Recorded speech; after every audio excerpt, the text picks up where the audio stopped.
네, PCP 2주차 2조의 발표를 맡게 된 희쌤입니다. 와.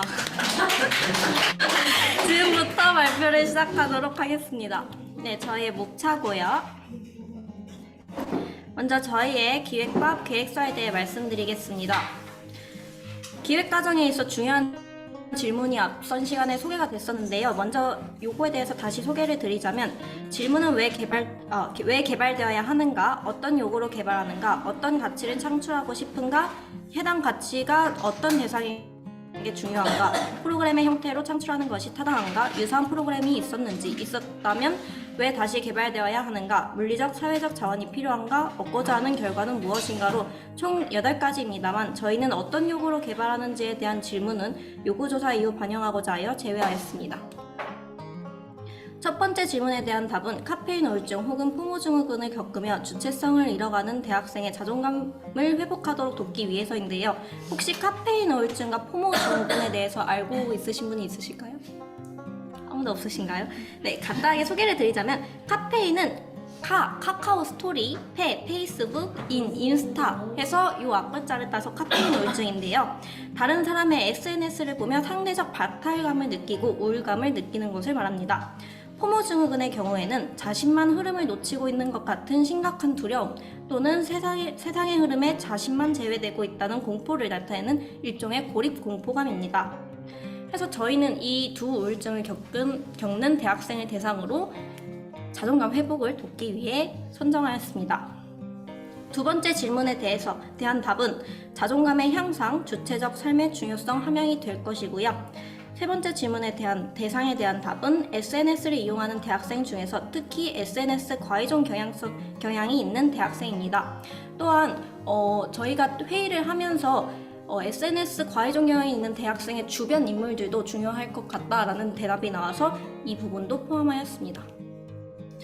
네 번째 타당성의 질문에 대한 답은 나와 같은 고민을 하는 사람들을 만나 공감과 위로를 받을 수 있고, SNS를 이용하는 개인이 전자기기에서 벗어나 타인과 상호작용하는 프로그램을 받는 것 자체가 의미가 있다고 할 수 있어 이 부분의 타당성을 선택했고요.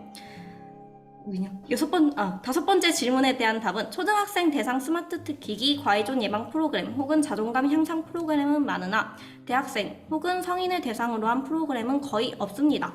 또한 이러한 프로그램도 강연이나 유튜브 형태가 많으며 자존감 향상 프로그램의 경우에는 삶의 전반을 주로 다루어 특정 스마트 기기나 SNS 같은 이런 특정을 다루는 프로그램은 부재한 편입니다. 포스트 코로나를 맞이한 지금 인터넷을 이용하여 비대면으로 세상을 공유하던 개인에게 가상세계가 아닌 곳에서 주체적인 삶을 살 수 있는 방법을 알려주는 것은 가치가 있다고 판단하였습니다. 여섯 번째 질문에 대한 답은 SNS 이용률이 늘고 카페인 우울증이라는 말이 나오고 있기 때문에 신세대가 SNS를 주도적으로 이용하고 주체적인 삶을 살 수 있도록 사회적 개입이 필요하다고 판단하였습니다. 마지막 질문에 대한 답입니다. 저희는 해당 프로그램을 개발하면서 자아성찰의 시간을 가지고 SNS 및 시선에서 벗어나 독창적인 삶을 개발하는 능력을 함양하고자 합니다.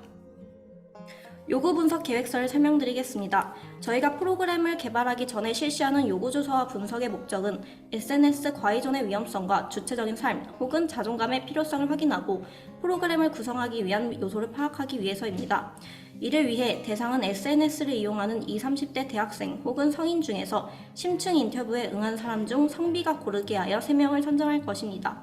요구 분석의 시기는 심층 인터뷰 대상자를 선정하기 위한 설문조사 이후로 설정하였습니다. 자료 수집 방법은 크게 설문과 심층 인터뷰 두 가지인데요. 이전에 선행 논문을 분석하여 기존의 요구를 수용하고 설문지 제작에 필요한 자료를 수집할 계획입니다. 또한 무기명 설문을 통해 프라이버시를 보호하고 다양한 의견을 수집하여 1차적 요구 분석을 진행할 것입니다. 설문조사는 백석대학교, 숙명여자대학교, 울산대학교, 이화여자대학교 등 대학교의 소셜 커뮤니티인 에브리타임과 카카오톡, 인스타그램을 통해 이루어질 예정입니다. 이에 더해 보다 질 높은 정보 수집을 위해 설문조사를 바탕으로 선정한 대상자에게 심층 인터뷰를 진행할 것이며 심층 인터뷰 대상자에 한해 5,000원의 현금을 증정할 예정입니다. 요구 분석에 사용할 자료는 설문지 형태의 대학생 SNS 과의존 실태조사 구글폼과 심층 인터뷰 질문지로 선행 논문에서 차원은 SNS 과의존 척도 12문항, 프로그램 개발을 위한 설문 6문항이 설문조사에 사용되며 저희가 고심하여 선정한 인터뷰 질문이 심층 인터뷰에 사용됩니다. 요구 분석 일정은 다음과 같으며 업무 부담은 공통적으로 설문조사를 하였고 세이클로버님은 심층 인터뷰, 일기장님은 척도의 정리와 자료 수집, 주주님은 요구 분석 계획서 작성, 저는 사례 분석과 발표 자료 제작을 맡았습니다. 다음으로 기존에 있던 사례를 바탕으로 한 분석 내용을 말씀드리겠습니다. 저희가 분석에 사용한 논문은 정영화의 SNS 과의존 여대생을 위한 심리도식치료 집단상담 프로그램 개발 및 효과입니다. 해당 프로그램이 개발된 배경은 SNS 과의존 경향성으로 인하여 발생하는 문제에 대한 연구량에 비해 SNS 과의존 경향성 감소에 초점을 둔 중재 프로그램의 부족함과 동시에 여대생은 중독 위험군에 속한 경우가 남자 대학생에 비해 많았습니다. 이에 SNS 사용과 관련하여 여대생의 심리적 변인에 따른 예방 프로그램의 중재 개입 프로그램의 개발 적용이 필요하다 판단하여 개발되었습니다. 집단 구성은 다음과 같은데요. 전라남도에 소재한 4년제 재학 중이며 SNS 과의존 경향성으로 인하여 일상생활에 어려움을 경험하는 학생 중에서 집단 상담 프로그램에 참여할 의사가 있는 여대생 20명을 대상으로 2022년 5월 10일부터 6월 7일까지 주 2회 회기당 90분씩 총 10회기로 집단 상담 프로그램을 실시하였습니다.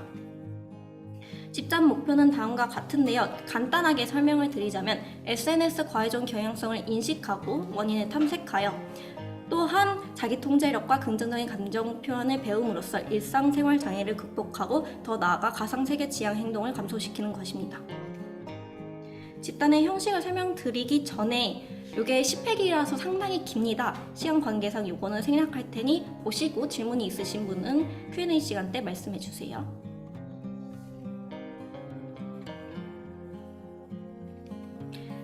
집단 성과를 말씀드리겠습니다. 연구자와 연구 참여자 간의 친밀감 형성을 통하여 안정감과 소속감이 형성되면서 연구 참여자들에게 긍정적인 영향을 주었고 프로그램 참여에 대한 자발적인 동기 및 적극적인 변화를 유도하였다.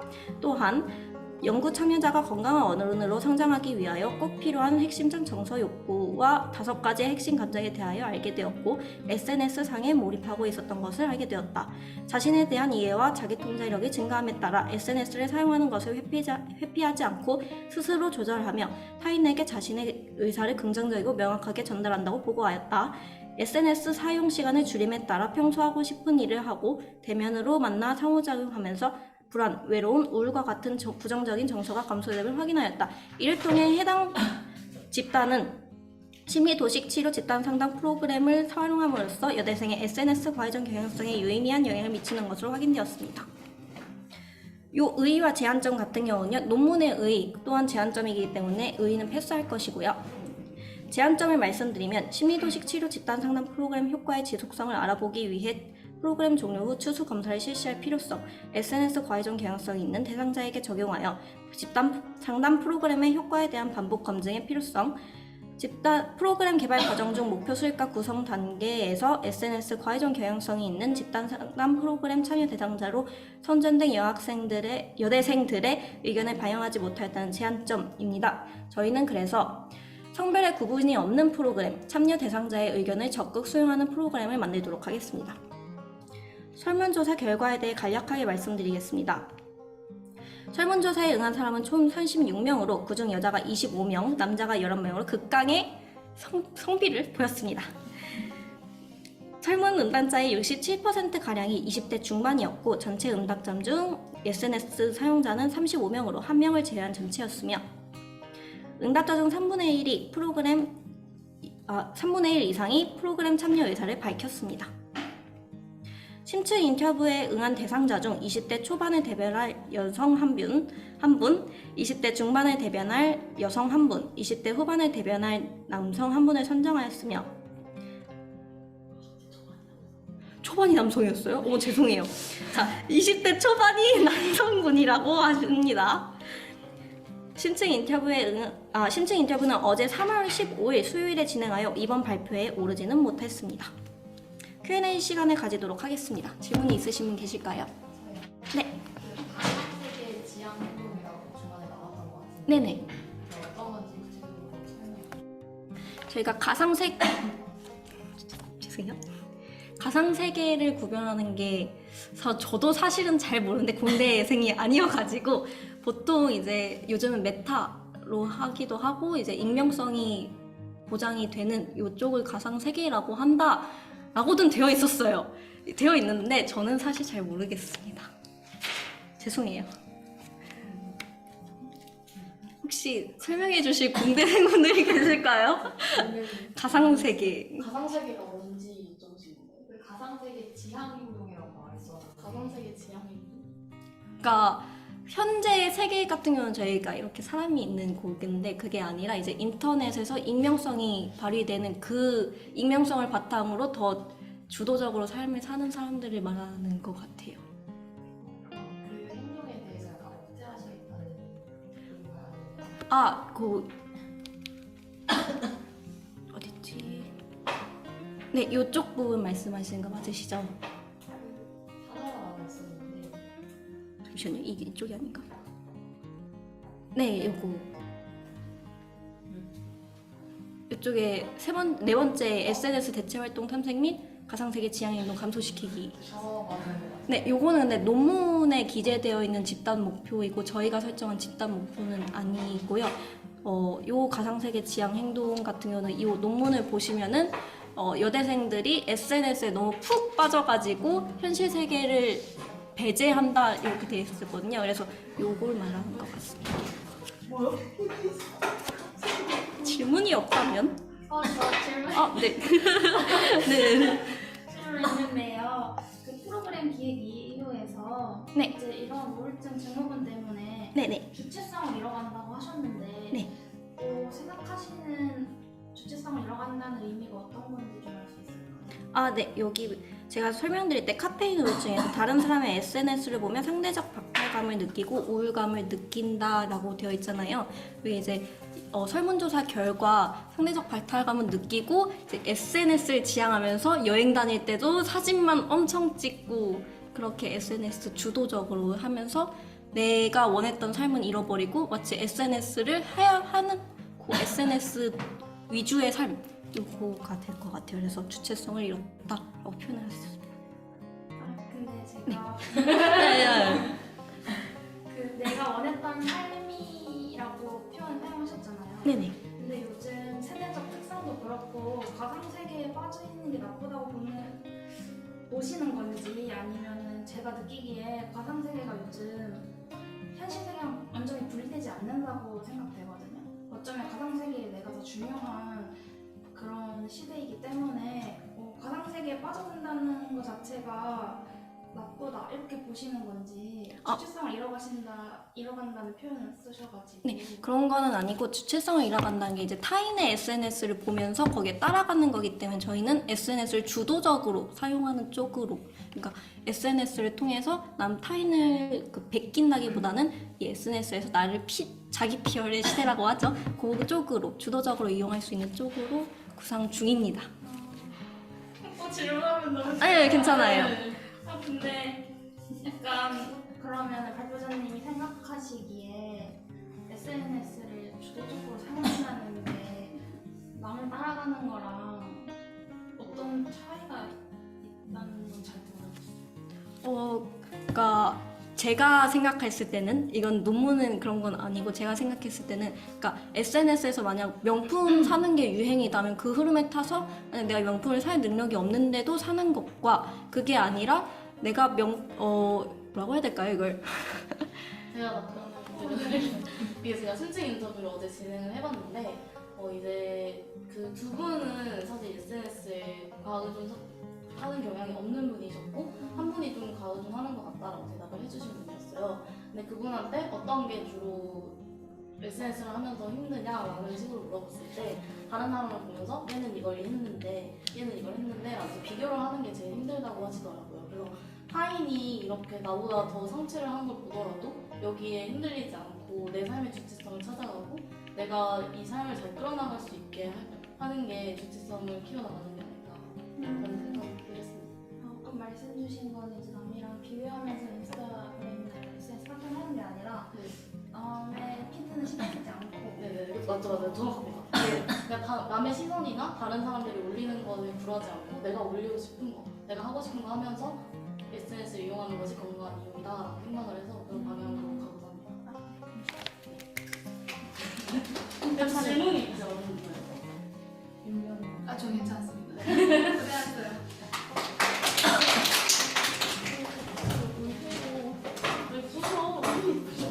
제가 물어보고 싶었던 거는 요즘은 딱 인터뷰를 진행을 하셨잖아요. 혹시 하시면서 어려운 거 없으셨는지. 이게 생각보다 인터뷰가 오래 걸리지가 않아요. 그래서 질문을 생각보다 되게 많이 뽑아야 되고 되게 구체적으로 물어봐야 되고, 왜냐면 이게 저희는 이거에 질문을 알고 있고 뭘 물어보는지 알고 있다 보니까 대답이 슬슬슬 나오는데 그 받는 사람 입장에서 되게 단답으로 나올 때도 있고 이게 생각보다 뭐 이렇게 생각하시나요? 네 라고 할 때도 있고 이렇게 하셨나요? 근데 생각보다 길게 나올 때도 있고 그래서 저희 한 10분 내외로 끝났거든요.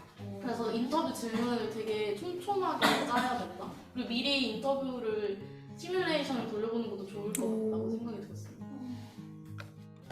좋습니다. 1대1로 하셨나요? 네, 1대1로 했습니다. 저희는 약간 얼레벌레 끝나긴 했는데 10분하고 5,000원? 개꿀인데?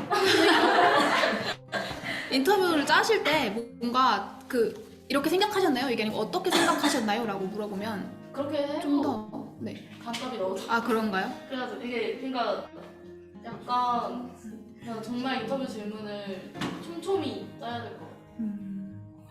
다 들으셨죠? 그냥 진짜 최대한 촘촘히, 최대한 자세하게.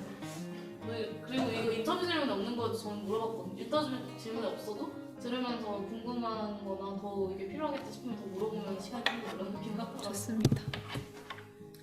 네, 참고하셔서 진행을 해주시고, 혹시 10분 진행하는데 너무 비싼 것 같다 하시면은 그냥 조별로 좀 조정을 해서 뭐 3,000원 5명을 하거나 이런 식으로 해도 되니까 네, 참고를 해주시면 좋을 것 같고, 비대면으로 참여하시는 분들은 따로 질문 없으신가요? 네, 그러면 넘어갈게요.